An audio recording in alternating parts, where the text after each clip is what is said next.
Amen. Amen. Amen. Nous bénissons le Seigneur pour le moment précieux qu'il nous donne. Et nous avons certaines questions qui sont déjà sur la table.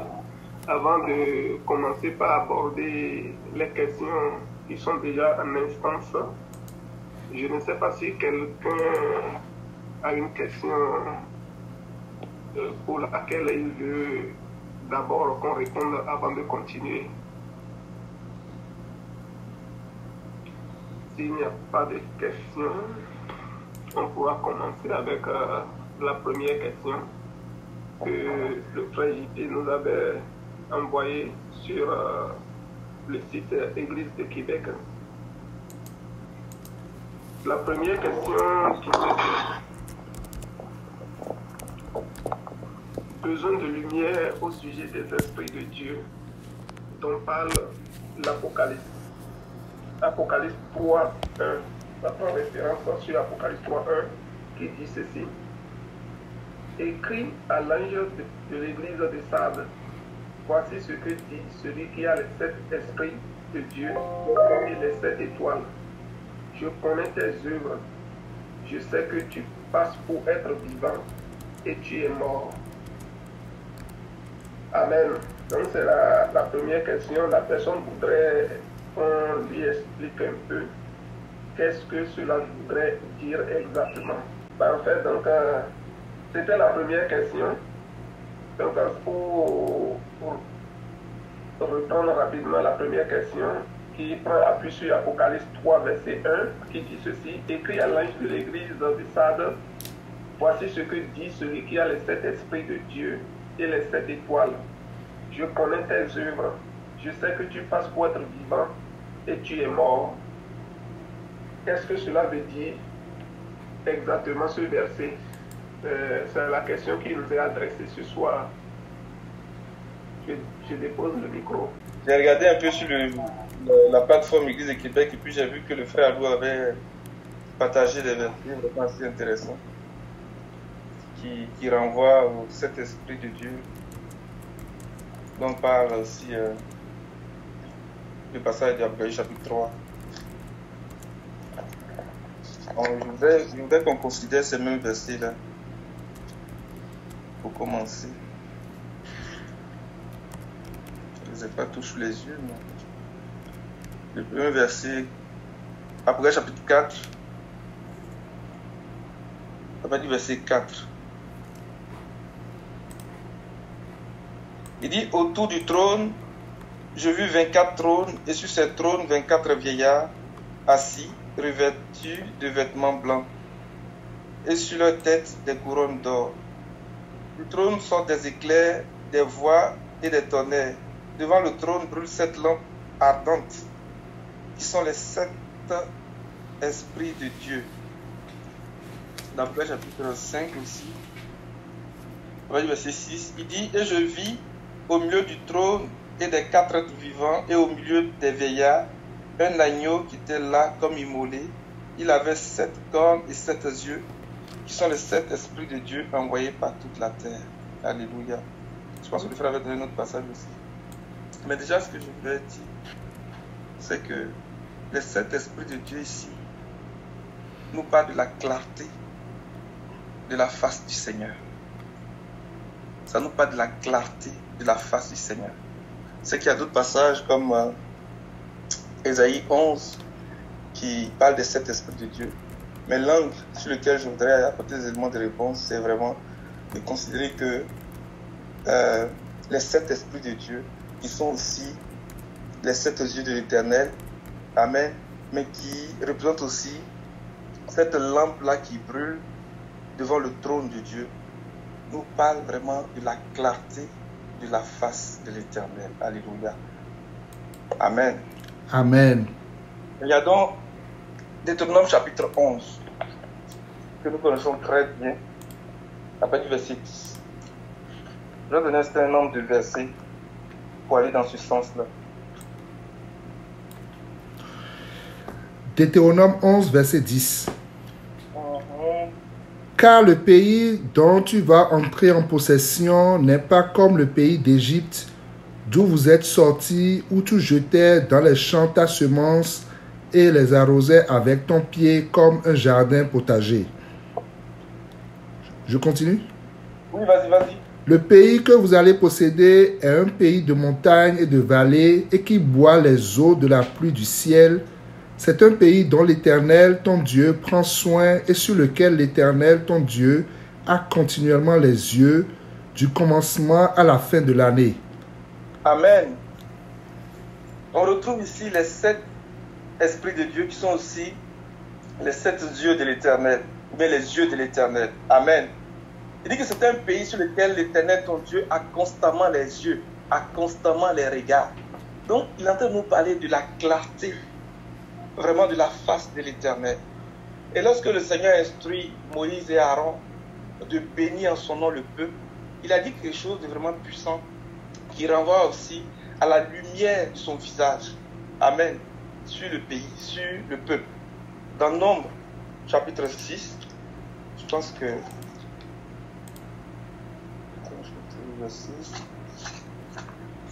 Nombre 6.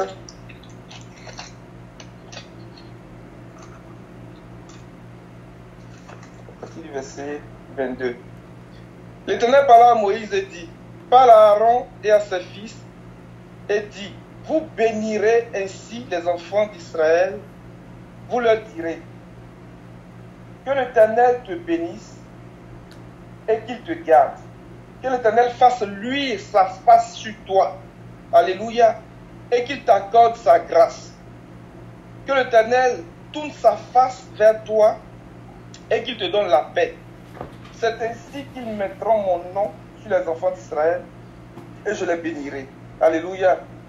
Et lorsque, dans Lévitique 26, il commence à parler commence à rappeler les termes de l'alliance pour dire à Israël, si vous gardez mon alliance, je vais me tourner vers vous et je vais vous bénir. Donc, les yeux de l'Éternel nous parlent de la clarté de son visage, nous parlent de la lumière qui resplendit sur son visage. Amen. Mais cette lumière est vraiment importante parce que c'est elle qui va nous donner de marcher d'une manière digne, de manière à ce que nous soyons agréables à lui, de manière à ce que nous soyons favorables au Seigneur. Amen. Parce que cette lumière, elle est vraiment forte. Et lorsque le Seigneur s'est révélé à l'apôtre Jean, dans le chapitre 1, verset 16, voilà, frère, tu peux trouver, dans la version française courante, il va présenter la face du Seigneur comme le soleil lorsqu'il brille dans toute sa force. Alléluia. Il présente la face du Seigneur qui pour nous représente les yeux de l'Éternel comme vraiment le soleil lorsqu'il brille dans toute sa force. Dans la version française courante. Apocalypse 1, verset 16. Verset 16. Dans la version française courante. Il tenait 7 étoiles dans sa main droite et une épée aiguë à 2 tranchants sortait de sa bouche. Son visage resplendissait comme le soleil à midi. Alléluia. Amen. Son visage resplendissait comme le soleil à midi. Oh, ça aussi, ça nous parle aussi de la justice. Amen. Mais lorsque le Seigneur se tourne vers nous de cette façon, pour nous bénir, pour que nous portions son nom, mais il est en train d'imprimer en nous vraiment, il est en train de nous conduire vraiment à la justice, nous donner de marcher d'une manière digne de lui. Donc je reprends encore, l'angle sur lequel je vais apporter des éléments de contribution, c'est de dire que les 7 esprits ici nous parlent de la clarté de la face du Seigneur. Et cette clarté est pour nous comme le soleil lorsqu'il brille à son midi. Amen. Et Amen. le passage de Ésaïe 60 que nous avons partagé il y a quelque temps, qui vient parler de ça. Ésaïe 60 à partir du verset 1. La version française courant encore. Frère, Amen, s'il te plaît. Ok.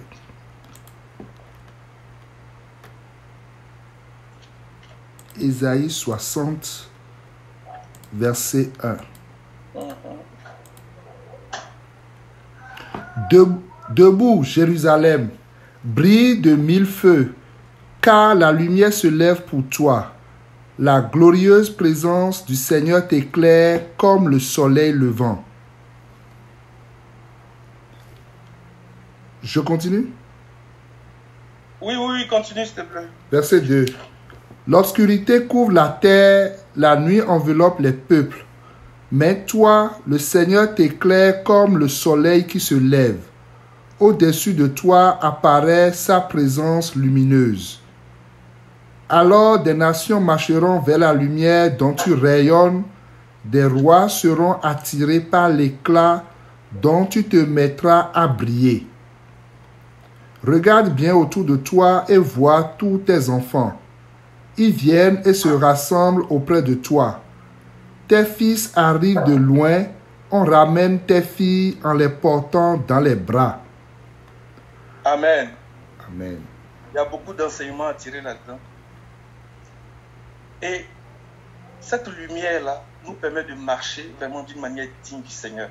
C'est pour ça que dans le psaume 89, le verset 15-16 dit que « Heureuse la nation qui reconnaît le son de la trompette, elle marche à la clarté de la face de l'Éternel. » Alléluia. Elle marche à la clarté de la face de l'Éternel. J'utilise ce verset pour faire le lien avec la puissance de la parole prophétique. Vraiment, qui nous permet vraiment de recevoir cette lumière-là. Parce que la parole prophétique nous est présentée vraiment comme la lune. Alléluia. La lune qui reçoit sa lumière du soleil et qui la transmet. Donc, quand on prend ça, et puis on va dans Apocalypse chapitre 12, parlant de cette femme-là, on dit qu'elle se tenait vraiment sur la lune. Alléluia. Qui est la parole prophétique pour nous. Pourquoi est-ce que nous disons que la lune est pour nous comme la parole prophétique? C'est parce que Pierre dit que vous ferez bien de prêter attention à la parole prophétique comme à une lampe qui brille dans un lieu obscur. Alléluia. La lampe qui brille dans un lieu obscur, ou bien la lampe qui brille dans la nuit, ou bien dans les ténèbres pendant la nuit, c'est la lune. La lune est la lumière vraiment qui préside la nuit. Donc la parole prophétique, on peut faire une similitude, bien une analogie pour dire que la parole prophétique est pour nous comme la lune. Donc lorsque nous nous tenons vraiment dans cette parole-là, nous marchons vraiment à la clarté de la face du Seigneur. Parce que cette lampe, cette lune, elle reçoit sa lumière du soleil et elle la transmet. Donc la parole prophétique qui vient témoigner, bien qui vient révéler la clarté de la face du Seigneur, nous communique la vie de Jésus-Christ en nous et nous donne l'intelligence. Amen. Donc on comprend que les yeux de l'Éternel, bien les sept esprits, nous parlent de l'esprit de sagesse et de révélation et d'intelligence, l'esprit de conseil et de force ou de puissance, l'esprit de connaissance et de crainte de l'Éternel. Alléluia. Je suis allé un peu vite, on dirait. Amen. Psaume 89, le verset 15, 16. La justice et l'équité sont la base de ton trône. La bonté et la fidélité sont devant ta face. Heureux le peuple qui connaît le son de la trompette. Il marche à la clarté de ta face, ô Éternel. Amen. Donc, il reconnaît le son de la trompette, il marche à la clarté de ta face. Donc, le son de la trompette, mais la parole prophétique vient pour nous comme une lumière. Alléluia. Pour nous permettre de marcher à la clarté de la face de l'Éternel. Or, la clarté de la face du Seigneur, ce n'est rien d'autre que l'expression de la lumière, bien les sept esprits de Dieu, bien les yeux de l'Éternel. Amen. Donc, l'apôtre Pierre, il nous dit dans 2 Pierre 1, verset 19, que nous ferons bien de prêter attention à la parole prophétique, parce qu'elle est comme une lampe. Alléluia. Elle est comme une lumière qui brille dans un lieu obscur.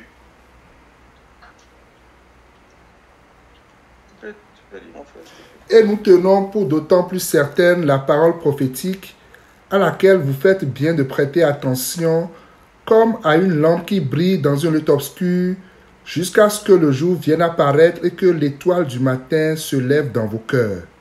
Amen. Jusqu'à ce que le jour vienne apparaître. Lorsque le jour se lève, la lune n'est pas là. La lune est là quand vraiment c'est la nuit. Et donc la lune vient comme un témoin. Et pour nous, ce témoin-là, c'est la parole prophétique, qui pour nous est l'expression de la lumière qui resplendit sur la face du Seigneur et qui nous donne de marcher, alléluia, d'une manière digne de lui. Donc il dit que l'Église doit se tenir dans cette parole-là, qui est l'expression de la lune, qui reçoit du soleil sa lumière et qui la transmet. Amen. Parce que le soleil, qui est la clarté de la face du Seigneur, qui est l'expression de la révélation, ou bien qui est l'expression de la glorieuse présence du Seigneur, vraiment, donne vraiment cette lumière-là à la lune qui nous la transmet. Mais la transmission, là, ce n'est rien d'autre que la vie de Jésus-Christ en nous. Amen. Amen. Amen. Amen. Et cette vie de Jésus-Christ-là nous donne vraiment la sagesse et l'intelligence, le conseil et la force, la connaissance et la crainte de l'Éternel. Et nous faisons le lien vraiment, un lien très étroit, avec Jean-Baptiste par exemple. La Bible dit qu'il n'était pas la vraie lumière, mais il est venu pour rendre témoignage à la vraie lumière. Alléluia. Donc la lune, bien la parole prophétique, ou bien la lampe, les lampes qui sont devant le trône, rendent témoignage de la vraie lumière, qui est Christ lui-même, qui est la personne du Seigneur. Mais le témoignage que nous avons reçu de lui, au temps du Seigneur dans la chair, et qui est encore valable pour nous, c'est que le Seigneur guérissait toute maladie, toute infirmité. Donc, lorsque nous nous tenons dans la parole prophétique, tout le témoignage que l'Écriture nous rapporte au sujet du Seigneur nous appartient. Tout ce témoignage, elle nous transmet la vie. Si nous avons besoin de guérison, elle nous transmet la guérison. Nous avons besoin de délivrance, elle nous transmet la délivrance. Alléluia. Mais elle nous transmet aussi la vie du Seigneur lui-même. C'est ça qui est le plus important. Et elle nous transmet vraiment la sainteté du Seigneur. Elle nous transmet la beauté du Seigneur. C'est-à-dire que tout ce que le Seigneur a là, elle nous est transmis à travers la parole prophétique. Parce que nous nous tenons dans cette parole-là. Amen. Amen. Amen. Amen. Et le psaume 33, verset 18 dit que les yeux de l'Éternel veillent sur la connaissance. Donc quand on prend ces éléments et puis on revient à l'église stable, on comprend pourquoi est-ce que le Seigneur dit que je n'ai pas trouvé tes œuvres parfaites devant moi. Pourquoi? Parce qu'il fait les liens avec ce qu'il a dit quand il se présentait à l'église stable. Il dit, écrit à l'ange de l'église stable, voici ce que dit celui qui a les 7 esprits de Dieu et qui a quoi? L'autre élément. Apocalypse. Chapitre 3. Voici ce que dit celui qui a les 7 esprits de Dieu et les 7 étoiles. Je connais tes œuvres. Je sais que tu passes pour être vivant et tu es mort. Sois vigilant et affermis le reste qui est près de mourir. Car je n'ai pas trouvé tes œuvres parfaites devant mon Dieu. Mais le devant mon Dieu, là, l'entend dit qu'à la lumière de sa parole. L'entend dit qu'à la clarté de la face du Seigneur. Devant mon Dieu. Alléluia. Devant lui brûlent 7 lampes ardentes qui sont les 7 esprits de Dieu qui représentent les yeux de l'Éternel. Alléluia. Donc, parce que cet esprit-là, cet esprit de sagesse, de révélation, l'esprit de conseil de force, l'esprit de connaissance des craintes de l'Éternel, va nous permettre de marcher et de vivre d'une manière digne du Seigneur. Alléluia. Et c'est ça qui va faire que nous aussi, on va parvenir à la justice du Seigneur. Et cette justice-là, c'est notre parure, c'est notre vêtement. Alléluia. Et c'est ce qui fait que nous sommes trouvés dignes devant le Seigneur. Amen. Amen.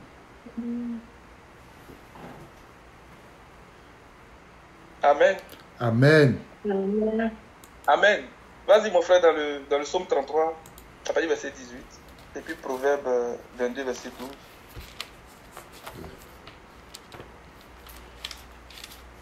Psaume 33, verset 18. Voici, l'œil de l'Éternel est sur ceux qui le craignent, sur ceux qui espèrent en sa bonté. Continue, s'il te plaît. Afin d'arracher leur âme à la mort et de les faire vivre au milieu de la famine. Amen. Il dit l'église de Sardes passe pour être vivante, mais elle est morte. Mais il dit que l'œil du Seigneur est sur ceux qui le craignent. Afin quoi? D'arracher leur âme de la mort. D'arracher leur âme de la puissance des ténèbres. Parce que les ténèbres, c'est la mort. Quand on parle des ténèbres, on parle de la mort. Donc les yeux du Seigneur sont sur nous. Et nous prions que les yeux du Seigneur soient sur l'église de Québec. Parce qu'il dit que le pays là, il a ses regards, il a ses yeux sur ce pays-là. Si le Seigneur lève ses yeux, s'il détourne son visage vraiment d'une nation, d'un peuple, c'est la mort, c'est les ténèbres. C'est les ténèbres. La lune va être là, mais elle ne pourra pas briller. Elle ne pourra pas recevoir vraiment cette lumière-là du soleil. Ce n'est pas possible. C'est le soleil qui donne à la lune sa lumière. Donc ce n'est plus vraiment la lune. Ce n'est plus vraiment la lune. Donc, il faut que la présence du Seigneur soit parmi nous. Et que la parole prophétique soit de plus en plus forte. pour nous révéler vraiment le mystère de Christ, pour nous transmettre la vie qui est dans la véritable lumière. Jean chapitre 1. Jean-Baptiste rendait témoignage de cette véritable lumière qui, en venant dans le monde, éclaire tout homme. Et cette lumière, c'est la vie des hommes. Alléluia.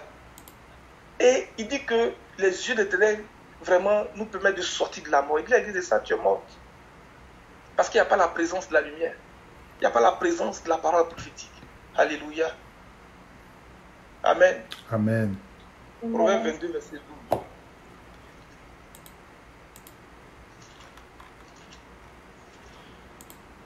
Proverbe 22, verset 12. Les yeux de l'Éternel gardent la science, mais il confond les paroles du perfide. Amen. Dans une version dit, les yeux de l'Éternel veillent sur la connaissance. Veillent sur la connaissance. C'est vraiment important que nous ayons la révélation du Seigneur. La véritable révélation du Seigneur par la parole prophétique, par la lumière qui nous est donnée vraiment de sa parole. Et l'église de Sardes n'avait pas ces choses-là. Parce que si nous n'avons pas la connaissance, comment est-ce qu'on peut s'appliquer à une vie de sanctification, à une vie de sainteté et marcher d'une manière digne du Seigneur? Si nous n'avons pas la connaissance de cette vraie lumière-là, comment est-ce qu'on peut s'appliquer vraiment à marcher ou bien à rechercher la justice ou bien à pratiquer de belles œuvres? Or, que le Seigneur nous éclaire. Que le Seigneur éclaire l'église de Québec au nom de Jésus. Amen. Et que son visage, qui est comme le soleil qui brille dans toute sa force, qui brille à son midi, vraiment soit sur l'église de Québec au nom de Jésus. Qu'il tourne son visage vers chacun de nous pour nous bénir au nom de Jésus. Et que l'intensité de la lune soit comme l'intensité vraiment du soleil à son midi. Amen. Que l'intensité du soleil soit 7 fois plus grande au nom de Jésus. Amen. Cette justice, elle va venir nous délivrer de la mort. Elle va venir nous garantir vraiment l'intégrité et la pureté de nos vêtements au nom de Jésus. Pour que nous puissions marcher d'une manière digne de lui et lui est entièrement agréable. Alléluia. Alléluia. Amen. Que la connaissance soit abondante au milieu de nous. Au nom de Jésus. Amen. Et Amen. pour faire le lien avec la connaissance, considérons vraiment, et puis ça va être le dernier passage, je ne vais pas être trop long. S'il y a des questions qui s'ajoutent par rapport à ça, on peut les prendre par la suite et puis développer. Regardez ce qui s'est passé avec le roi Assuérus. Le roi Assuérus, c'est le mari d'Esther. Dans Esther 1, verset 13. On nous parle de 7 princes qui étaient devant le roi et qui voyaient sa face. Mais c'était des gens qui avaient la connaissance des lois et du droit. Alléluia. Donc, les yeux de l'Éternel là viennent nous donner la connaissance de sa parole, mais aussi nous appliquer, nous aider à marcher dans la justice.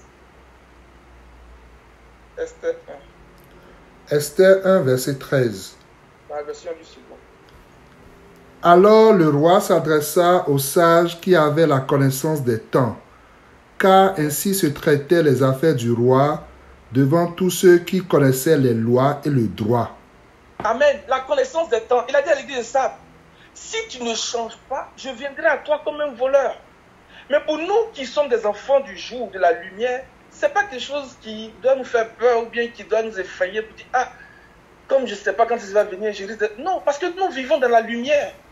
Nous vivons dans la lumière, nous sommes exposés à la lumière et nous sommes transformés comme la lumière, nous devenons lumière. Alléluia. Mais c'est ceux qui sont dans les ténèbres, c'est ceux qui vivent dans le péché, qui vivent dans la confusion, que ça va surprendre. C'est pour eux le voleur là, c'est pas nous. Parce que nous sommes préparés. Parce que les 7 yeux de l'Éternel, les 7 esprits de l'Éternel là, ça nous parle aussi de ces personnes. Ils avaient la connaissance des temps. Et ça nous révèle le mystère, le ministère des fils d'Issachar. Des gens qui avaient la connaissance des temps et des saisons, qui étaient capables de dire à Israël ce qu'il fallait faire. Mais ça nous parle aussi du ministère de l'économe fidèle et avisé, qui donne la nourriture du temps convenable aux gens de la maison de Dieu. Donc si j'ai la nourriture du temps convenable, comment je vais être surpris au retour du maître? Tu ne peux pas être surpris. Ils vont me réveiller. Même si à un moment donné, ils vont commencer à sonner très fort la nuit pour dire, voici l'époux aller à sa rencontre. Alléluia. Alors le roi s'adressa aux sages qui avaient la connaissance des temps. La connaissance des temps, vraiment, nous permet vraiment d'avoir la nourriture du temps convenable. et de savoir ce qu'il faut faire. Ça, c'est vraiment important. De savoir ce qu'il faut faire et nous aide à nous préparer et à rester éveillés. Il dit car c'est ainsi que se traitaient les affaires du roi devant tous ceux qui connaissaient les lois et le droit, qui connaissaient la parole. Alléluia. L'Esprit de Dieu là, qui donne la sagesse et la révélation. C'est pour ça que l'apôtre Paul dit, je prie pour vous, que vous ayez l'esprit de sagesse et de révélation. Parce que lui là, il va venir nous montrer quelle est l'espérance qui s'attache à votre appel. Il va venir nous montrer les richesses qui sont vraiment, qui nous sont destinées en tant qu'enfants de Dieu. Et puis il va faire quelque chose. Il va vous envoyer, il va vous donner d'expérimenter la puissance de la résurrection par l'infinie grandeur de sa puissance et par la vertu du Saint-Esprit. Pour nous mettre au-dessus de toute domination, au-dessus de tout nom qui se peut nommer, au-dessus de la mort. Alléluia. Je prie pour vous. Et le droit, pour parler de la justice. Verset 14. Il avait auprès de lui Karshena, Sheta, Admata, Tarsis, Mérès, Marsena, Memucan, 7 princes de Perse et de Médie qui voyaient la face du roi et qui occupaient le premier rang dans le royaume. Alléluia. Qui voyaient la face du roi et qui occupaient le premier rang dans le royaume. Et c'est ceux-là qui vont donner des conseils au roi, pour dire au roi ce qu'il fallait faire dans ce que Vassi a fait. Alléluia. Et la loi qu'ils vont prendre, bon, on s'attendait à ce que ce soit une loi qui dit, bon, à partir d'aujourd'hui, elle n'est plus reine, c'est plus, ça s'arrête là. Mais ils vont venir montrer la loi qui gouverne la maison. Amen. Ils ont dit que dans chaque maison, l'homme est le chef de la famille. Christ est notre chef, il est notre époux. Donc, lorsque nous avons cette présence du Seigneur, qui nous est révélée par la puissance de la parole prophétique, nous comprenons vraiment la loi qui gouverne la maison. On dit avec la connaissance des lois et du droit. Nous connaissons la loi qui gouverne la maison du Seigneur. Or, cette loi-là, c'est la loi de l'Esprit, c'est la loi de la sainteté. Et même, il nous donne de parler le langage de la maison. Il nous donne de parler le langage du maître. Alléluia. C'est vraiment important, les amis. C'est vraiment important. Et la Bible même dit que ils ont dit au roi ce qu'il fallait faire. Donc, on voit dans ce passage-là l'esprit de quoi? De conseil et de force. Parce que c'est le conseil qui donne l'autorité, qui donne la puissance. Souvenons-nous du conseiller de David, Achitophel. La Bible dit que à l'époque de David, ses conseils étaient comme si c'était Dieu lui-même qui avait parlé. Amen. On dit que ses conseils avaient autant d'autorité, comme si c'était Dieu lui-même qui avait parlé. Donc le conseil donne la puissance, donne l'autorité, mais c'est par l'Esprit de Dieu. Et la connaissance et la crainte. Quand on connaît le Seigneur, là, on va avoir la crainte de Dieu. On va se détenir du péché. Pourquoi? Les enfants d'Élie à Silo, ils ne connaissaient pas l'Éternel. Donc ils n'avaient pas la crainte de Dieu. Malgré tout ce qu'on leur avait dit, mais ils n'avaient pas cette intimité avec le Seigneur. Ils ont entendu parler de lui, tout ce qu'il a fait en Égypte, dans le désert et tout ça. Ils sont arrivés à Silo. Ils ont commencé à vivre comme ils voulaient. Mais la Bible dit qu'ils ne connaissaient pas l'Éternel. Donc ils n'avaient pas la crainte de Dieu. Ils ont commencé à vivre n'importe comment. Malgré tous les avertissements qui leur ont été rapportés par les serviteurs de Dieu, même par Samuel, le jeune Samuel, ils n'ont pas fait attention. Ils ne connaissaient pas l'Éternel. Et le Seigneur les a frappés. Donc nous voyons comment l'Esprit de Dieu opère. Et cet Esprit-là vient nous agiter. Vraiment, cet Esprit vient nous donner la puissance, il vient nous donner la force. Il vient nous donner de connaître vraiment le Seigneur. Parce que c'est comme si il nous montre, il nous révèle le Père. Il nous révèle le cœur du Père. Alléluia. Je vais m'arrêter là. Et que le Seigneur bénisse son Église au nom de Jésus. Amen. Amen. Amen. Amen.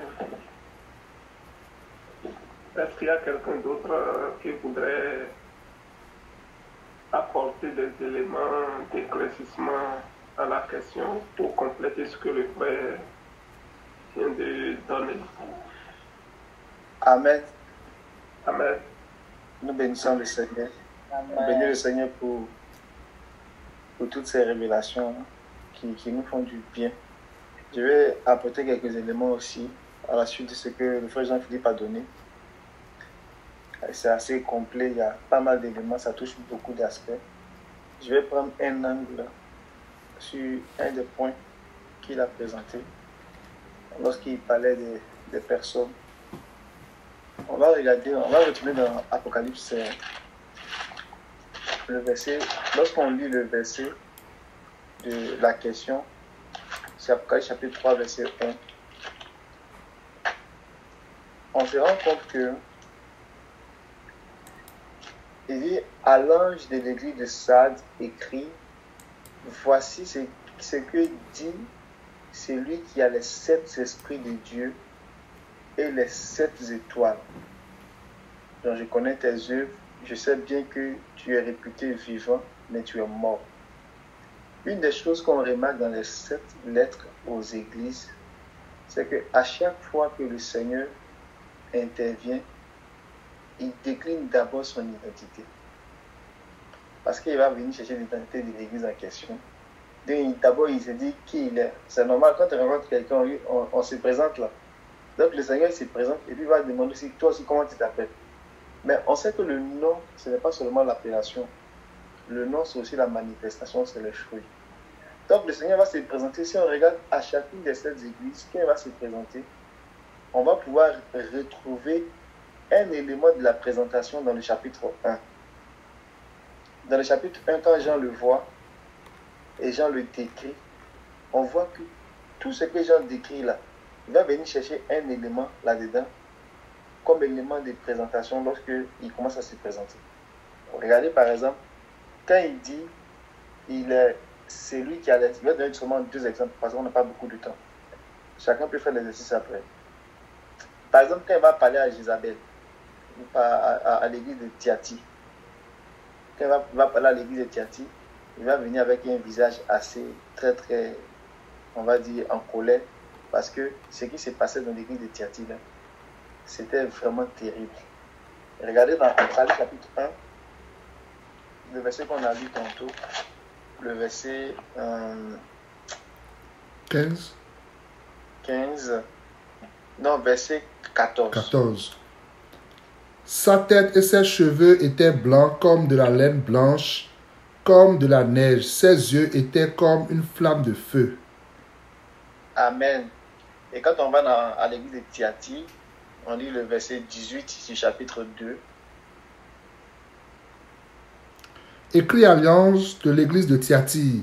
Voici ce que dit le Fils de Dieu, celui qui a les yeux comme une flamme de feu et dont les pieds sont semblables à de l'airain ardent.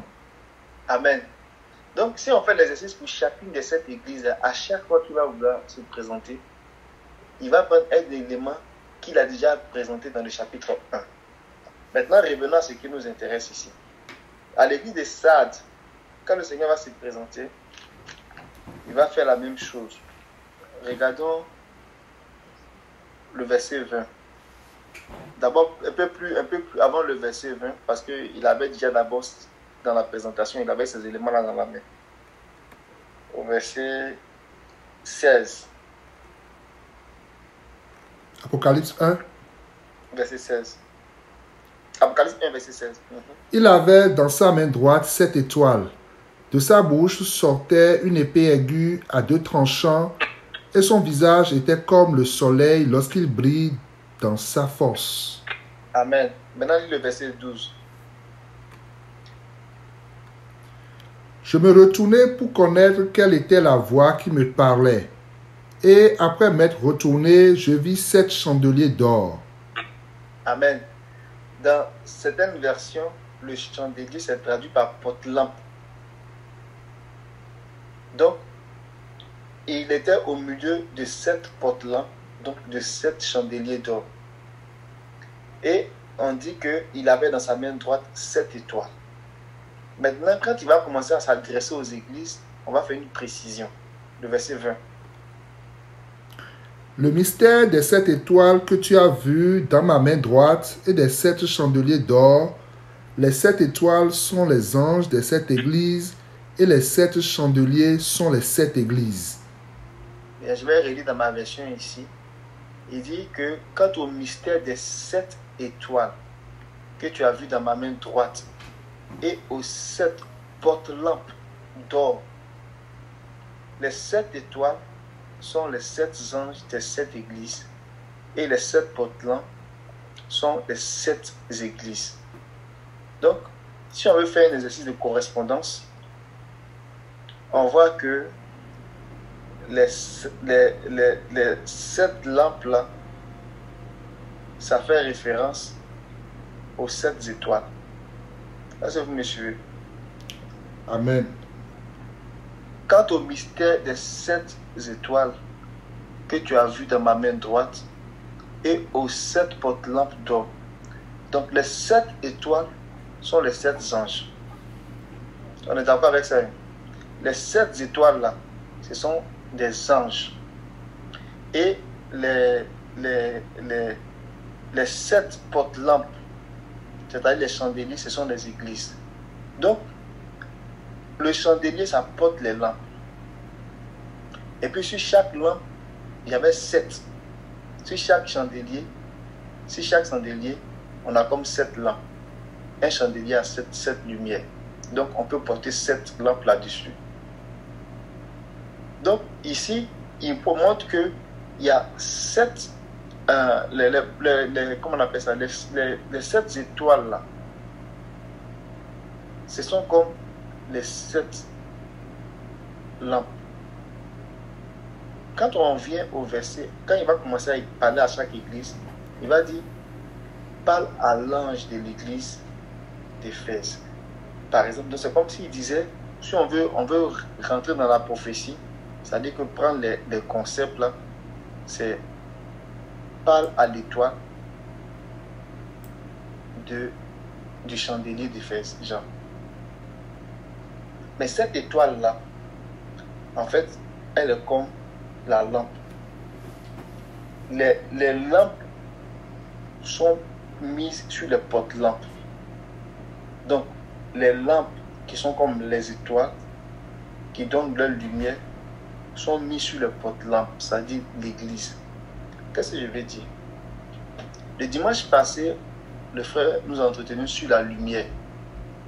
Et on a dit que la vie est dans la lumière, et la lumière elle-même là, elle donne la vie. Donc quand Dieu vient vers nous pour nous donner la vie, il faut que la lumière, il passe par la lumière pour pouvoir produire cette vie-là. Donc pour que la lumière vienne à nous là, le mécanisme que Dieu va utiliser là, il va utiliser des moyens pour faire véhiculer la lumière. Donc la lampe là, elle va donner de son éclat. Donc elle va donner de la lumière. Le soleil va donner de son éclat, va donner de la lumière. Les étoiles vont donner de l'éclat, vont donner de la lumière. Donc, ce sont des véhicules ou bien des moyens par lesquels la lumière va s'exprimer. C'est pour cela que, quand on lit dans Jean, chapitre 5, il dit, en parlant de...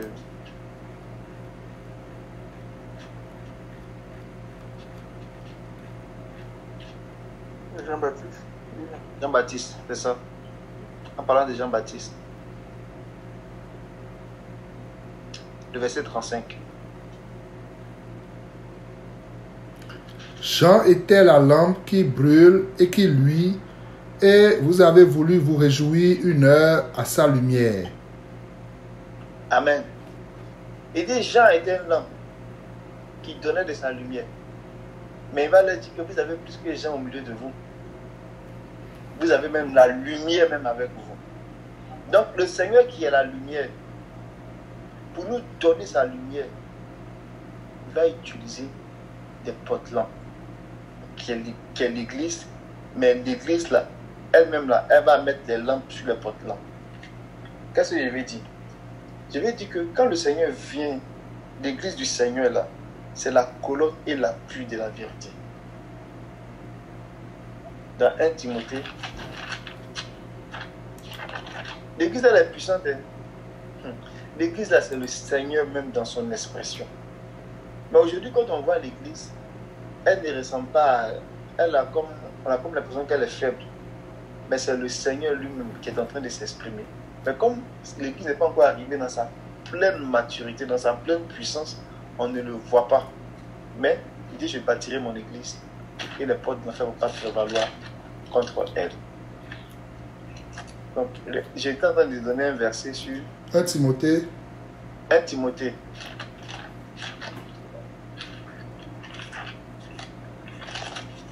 1 Timothée chapitre 3, verset 15.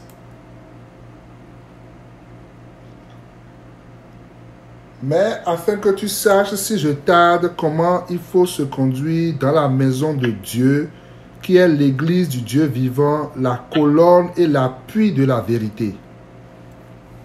Amen. Donc, l'église, là, c'est vraiment elle qui exprime, on va dire, toute la nature de Dieu de façon corporelle.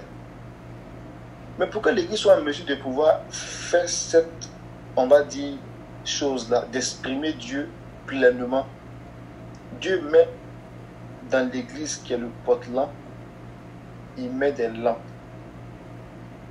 Maintenant, dépendamment de comment la lampe va briller là, ça va venir montrer l'intensité de la lampe qui brille là. Ça va venir montrer la grandeur ou la connaissance de Dieu qui se révèle. Donc Jean-Baptiste, il était une lampe. Mais la Bible dit que sa lampe là, ça brillait, mais ça ne brillait pas comme elle devait briller. Elle brillait pour un âge où la connaissance de Dieu était encore faible. Mais les mêmes lampes qui brillaient sous l'Ancien Testament ne sont pas les mêmes lampes qui brillaient sous le Nouveau Testament. Les lampes qui brillaient sous le Nouveau Testament, les lampes là avaient une grande lumière par rapport à la lampe qui brillait sous l'Ancien Testament.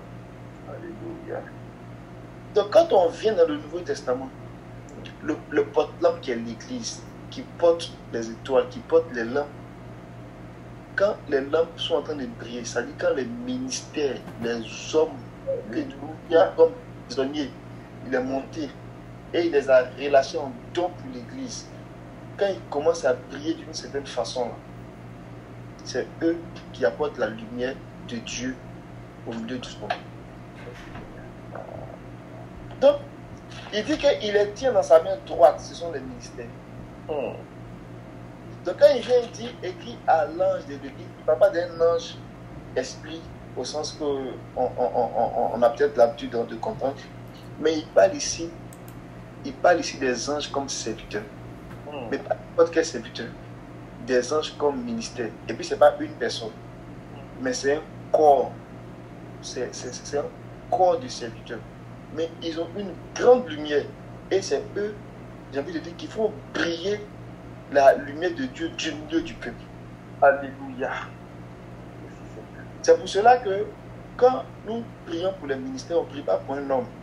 On dit, Seigneur, le frère Hop n'a qu'à venir nous voir. Le frère Tan n'a qu'à... Non, ce n'est pas pour les hommes qu'on prie. Quand nous prions pour les ministères, là, nous sommes en train de dire, Seigneur, l'église de Québec est un porte-lampe. Viens déposer des lampes. Amen. Amen. Amen. Pas n'importe quelle lampe. Des lampes comme Apocalypse, je pense que c'est 4, non 4, 5.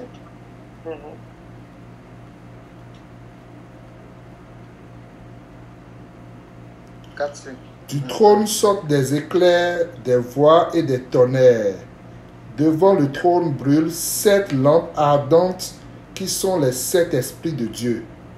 Amen. Des ardentes. Amen. Il y a un seul esprit, il n'y a pas plusieurs esprits, il y a un seul esprit. Mais en parlant des 7 esprits de Dieu, 7 ça signifie la plénitude. Alléluia. Donc ça veut dire que c'est parfait même, c'est plein. Donc c'est comme l'esprit qui est dans une activité où tu ne peux pas trouver d'insuffisance. Tu as fait un travail propre. Donc en parlant de cette lampe-là, on est en train de parler des lampes dont l'éclat va briller comme la lumière des Genèse qu'on avait vue. Il n'y a pas d'ombre de ténèbres quelque part. Donc ça fait briller toute la gloire de Dieu en fait. Et donc Dieu s'arrange à ce que ces ministères par lesquels les lampes vont briller, la lumière va briller, apporte la lumière, la lumière suffisante pour que l'Église marche dans la lumière.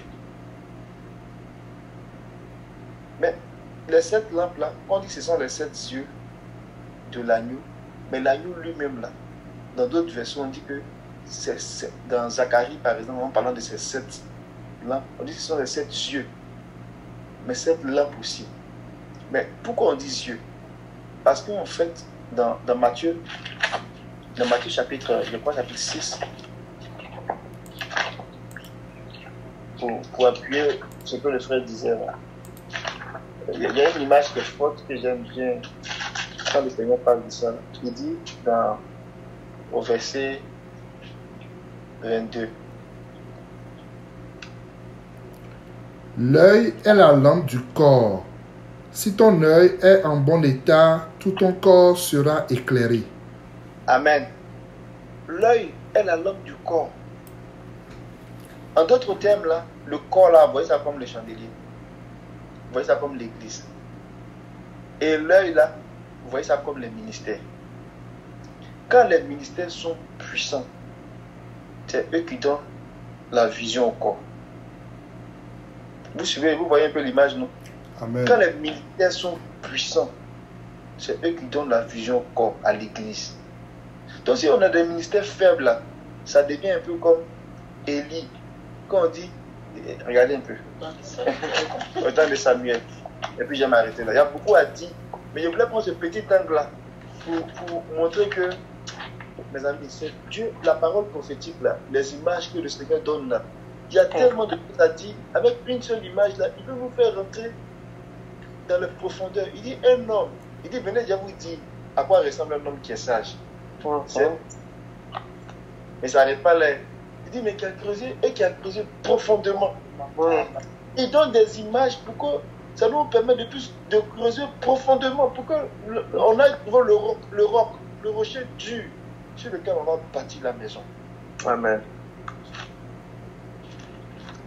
Dans 1 Samuel, je crois que c'est le chapitre 2, mais chapitre 3. 1 Samuel chapitre 3, et puis je vais m'arrêter là. 1 Samuel chapitre 3, il dit que le jeune Samuel officiait pour le Seigneur, verset 1, le jeune Samuel officiait pour le Seigneur devant Élie. La parole du Seigneur était rare en cette ensemble. Et les visions n'étaient pas fréquentes. Amen. Amen. On dit, un jour qu'Élie était couché à sa place, ses yeux commençaient à s'affaiblir et il ne pouvait plus voir. Verset 3. La lampe de Dieu n'était pas encore éteinte. Amen. Et Samuel était dans le temple du Seigneur où était le coffre. Donc, on voit que ici,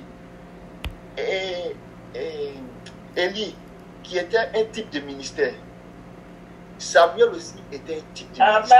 Amen. Love me, my Mais Lord. quand on dit que Samuel, on dit que Élie, ses yeux a commencé à s'affaiblir là. Peut-être que physiquement ça a commencé à s'affaiblir vraiment, mais l'auteur de Samuel est en train de parler en langage spirituel. Alléluia. Parce que Élie n'était plus capable de voir les choses comme Dieu veut. Ses enfants ont commencé à faire n'importe quoi. Il pouvait même pas, il parlait, mais il ne pouvait pas parler comme quelqu'un qui voit et qui se lève et puis c'est bon, c'est assez, on va à droite. Il laissait les choses. C'est ça que tu avais dit, ses yeux ont commencé à s'affaiblir. Que le Seigneur pense que nos yeux à Québec ne commencent pas à s'affaiblir. Au nom de Jésus. Oh non. Alléluia. Quand on parlait de Samuel, on dit la lampe n'était pas encore éteinte. En fait, on était en train d'introduire le ministère de Samuel. Amen. Donc, la lampe, Samuel lui-même c'était une lampe. Amen. Et quand on a mis les enfants d'Élie, il était celui qui craignait le Seigneur. Le Seigneur voyait déjà la lampe qui commençait à briller. Alléluia. Le Seigneur commençait à l'appeler. Samuel, Samuel, Samuel. Il ne comprenait pas. Juste que le Seigneur vienne et que le Seigneur lui parle ouvertement. Alléluia. Comment sa lampe a brillé en Israël. Amen. Je vais m'arrêter là que le Seigneur bénisse sa parole. Alléluia.